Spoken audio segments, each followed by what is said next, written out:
소록도 가는 길 41회. 동욱과 순미는 자신들의 일상으로 떠난다.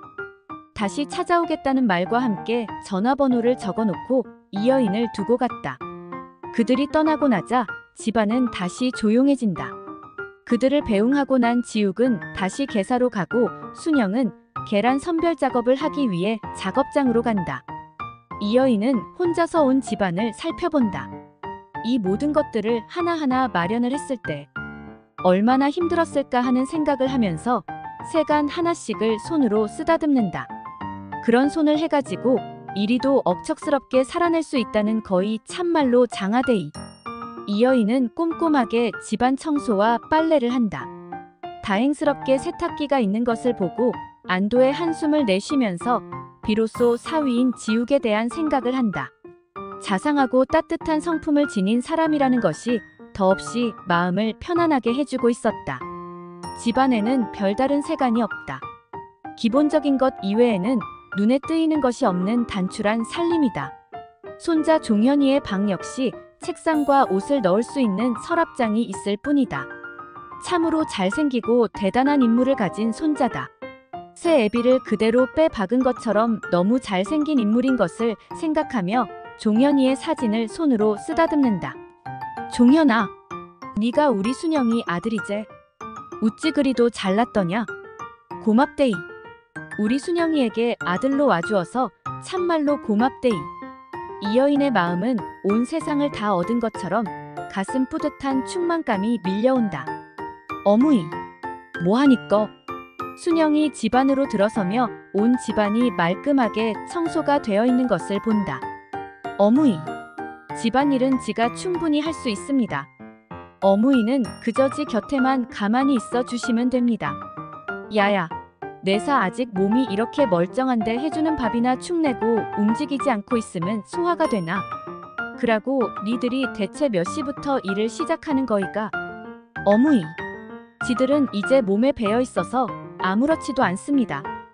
그래도 이 일로 지들이 얼마나 부자가 된 줄 아십니까? 이제 이 집과 땅값도 모두 갚고 필요한 것들을 하나씩 장만해 가면서 우리 종현이 키우는 행복으로 살아가고 있습니다. 이만함은 남들 부럽지 않는 부자 아입니까? 오야, 참으로 대단타. 내 자식은 어디 내놓는다 해도 일이 잘 살아갈 수 있지. 어무이, 일이 오셨는데 지들이 못나서 어무이 모시고 구경도 시켜드리지 못하고 참말 미안스럽습니다.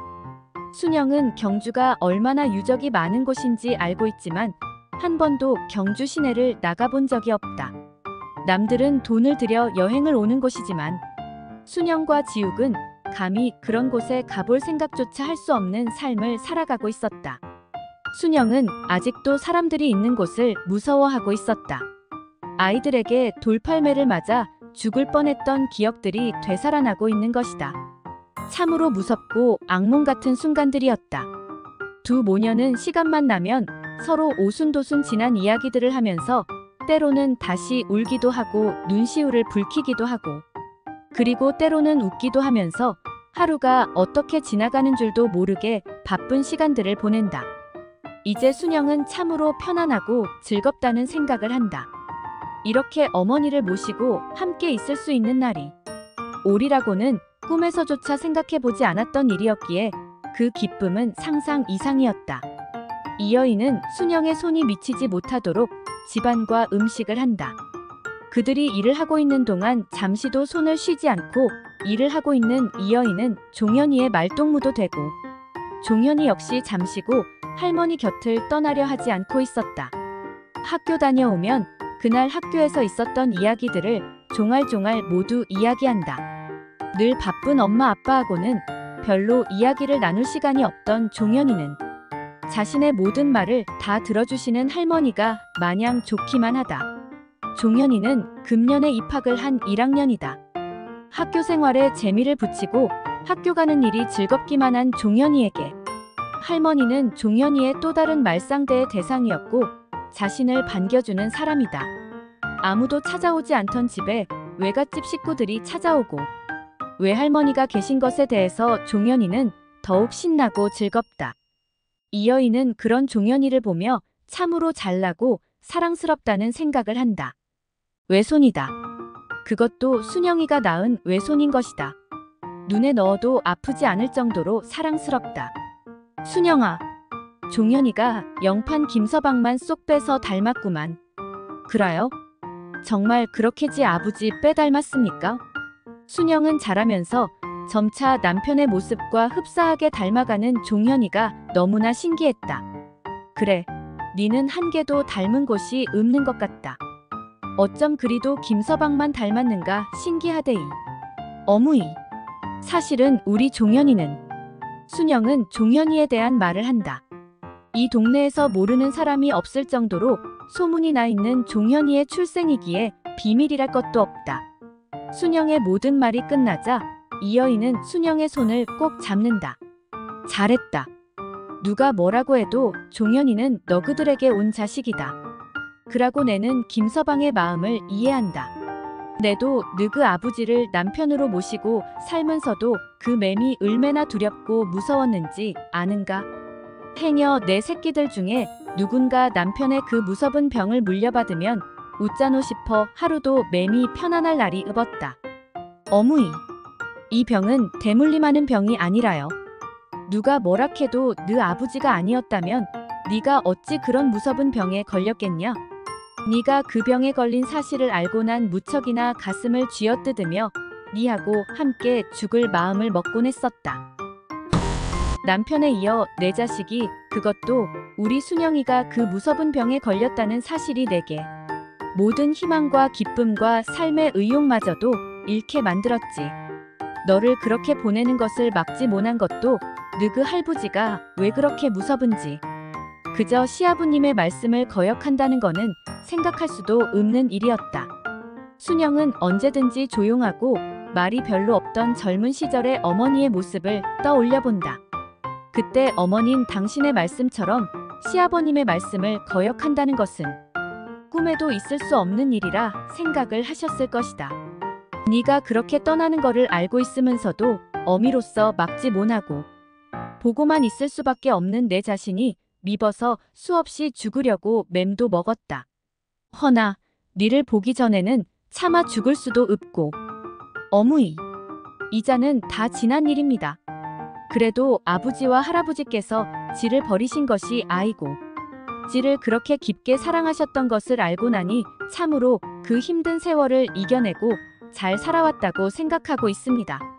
오야, 너그 아버지하고 할부지는 네가 집에 읍자 그만 힘을 잃고 너그 아버지는 니를 무척이나 생각했고만 내 생각을 하느라 거의 식음을 전폐하다 시피 했느니라. 이 여인과 순영은 서로의 손을 꼭 잡고 마주 바라본다. 순영아, 이자는 우리 자주 만나고 그리 살아야 한대이. 야, 어무이, 이제 우리 종현이에게도 갈 곳이 생겨서 참으로 좋습니다. 오야, 방학이 되면 종현이를 서울리 오빠 집으로 대불고 갈란다. 어무이, 이자는 어무이도 고향에서 외롭고 쓸쓸하게 지내지 마시고 서울 오빠 집으로 올라가이소. 네 그럴란다. 시상에 나처럼 며느리 복이 많은 사람도 없을 거이다. 이 여인은 영숙에 대한 칭찬을 한다. 참으로 어느 곳 하나 버릴 곳도 나무랄 곳도 없는 며느리였다. 너그 올케가 있으니 네 오빠가 서울에 가서도 돈을 버는 거의 아닌가. 부지런하고 성실한 네 올케가 네 오빠하고 손을 맞잡고 장사를 하고 있으니 얼마나 마음이 좋은지 모르겠다. 참말로 좋은 사람이네요. 우리 어무이가 아마 자식 복은 있으신 모양입니다. 오야, 내는 참으로 자식 복은 하늘에서 타고난 모양이다. 이렇게 잘 살고 있는 니도 만나고 했으니 이자는 눈을 감는다 해도 아무런 여한이 없다. 어무이, 이자는 내랑 오래오래 살아야 합니다. 그동안 잃어버렸던 세월을 되찾으려면 어무이가 오래 사셔서 지가 효도를 할 때꺼정 그리 오래 살아야 합니다. 오야, 고맙다. 내도 어무이 노릇을 하면서 그리 살고 잡다. 이 여인과 순영이 그런 시간들을 보내고 있을 때 동욱은 다시 순영이를 찾아볼 준비를 한다. 아무도 없이 혼자서 결혼을 한 순영이에게 늦게나마 오빠로서 집안의 가장으로서 동생을 위해 해주어야 할 것들을 해. 주고 싶은 마음에 아내와 상의를 해서 이부자리와 순영의 가족을 위한 옷들을 준비한다. 마침 진성이 형 또한 기쁨에 들떠 함께 내려가기로 한 것이다. 진성은 회사에 휴가 신청을 내서 순영에게 가보기로 한다. 순영은 진성의 마음에 늘 무거운 빚으로 남아있었다. 순영을 생각한다고 한 일들이 순영에게는 어긋나고 있어. 오랜 세월을 가족들과 생이별을 하게 만든 것이 자신의 탓이라고 생각한다. 영숙 또한 큰 기쁨을 감추지 않는다. 영숙은 가장 좋은 것으로 이부자리를 주문한다. 두 부부를 위한 것과 시누이 아들을 위한 것을 주문한다. 이제 시어머니의 가슴앓이를 끝내고 편안한 세월을 사시게 될 것을 생각만 해도 영숙은 어깨에 무거운 짐을 내려놓은 것만 같다. 내도 가보고 싶은데 집을 두 사람 다 비울 수 없으니 큰 애기 씨에게 잘 말을 좀 해주시오. 그런 걱정을 하지 마오. 우리 순영이는 생각보다 마음이 넓고 깊은 사람이니 당신의 입장을 충분히 생각하고도 남을 사람이요. 이번 할부지 제사 때는 순영이도 참석을 하게 할 것이니 그때 서로 만나면 될 것이 아니겠소. 그리 될 수만 있다면 참말로 좋겠소. 이자 어머님도 모셔올 수 있어 근심이 사라지게 되었으니 집안이 모두 편안해질 것이 아니겠소. 내 댕겨올 동안 당신 혼자 고생을 하게 해서 미안하오. 그런 걱정은 하덜 마시고 잘 댕겨오시오. 이참에 어머님도 모시고 와야 합니다. 진성이 그들의 집에 도착한다. 형님, 빨리 도착하셨습니다. 그래, 마음이 바쁘니 서둘러야겠지. 야, 동욱은 준비한 것들을 진성의 차에 싣는다. 그리고 이내 서울을 출발한다. 순영이가 많이 변했나? 그다지 많이 변하지는 않았습니다. 아마 치료를 받아 더 이상 병이 진행되지 않아서 울 아버지 맹키로 그리 심하게 흉하지는 않습니다. 정말 다행이다. 그나저나 정말 순미가 큰일을 해냈다. 그라면요. 순미가 아이라면 순영이를 찾을 수나 있었겠는겨. 그래도 형제간을 생각하는 순미가 참으로 고맙고 아름답습니다. 왜 안 그렇겠냐? 나도 순미가 포기하지 않고 그렇게 순영이를 찾아다닐 줄을 생각하지도 못했던 일이다. 글 일향 이봉우 계속됩니다. 구독과 좋아요 눌러주세요.